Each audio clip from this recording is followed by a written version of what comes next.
And he said, well, I listen to 7-Eleven. That's the black gospel music. And I said, okay, before I leave, I'll put that on for you. The story here is that ministry is so much more than just preaching. There is a ministry of hospitality.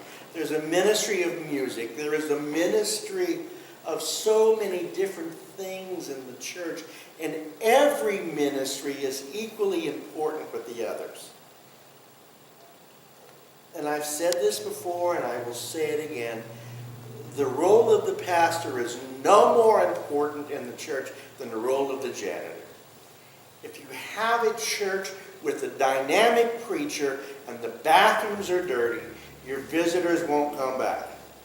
Not because they didn't get a good sermon, not because they didn't get good music, not because they weren't treated well, because there was dirty bathrooms. People don't like that, they don't want that. And understand, when you have large crowds, they might get a little sore over the morning, but to have just absolute filthy bathrooms, everyone's job is equally important in the church. Let us make a treaty with you, so that you will do us no harm. The Philistines might have had some jealousy towards the Israelites, but they were not dumb. They realized that God was on the side of the Israelites. God was on the side of Isaac. God was blessing them, and to come against them is to come against God.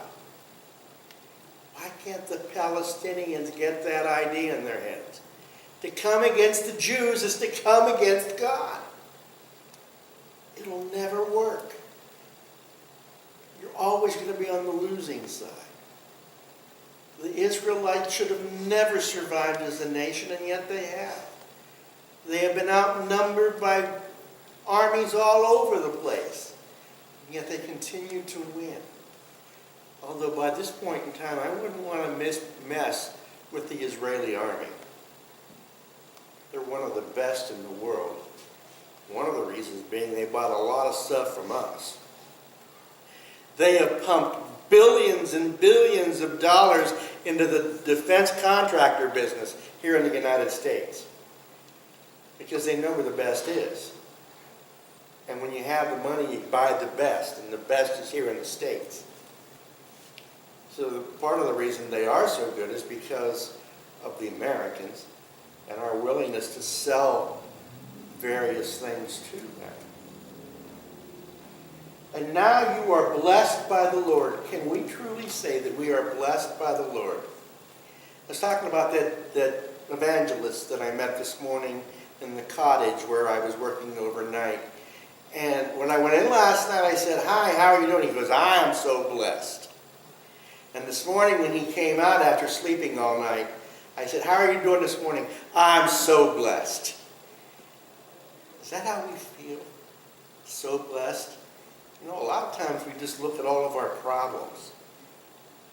We have so many blessings. The Israelites were blessed. Isaac was blessed.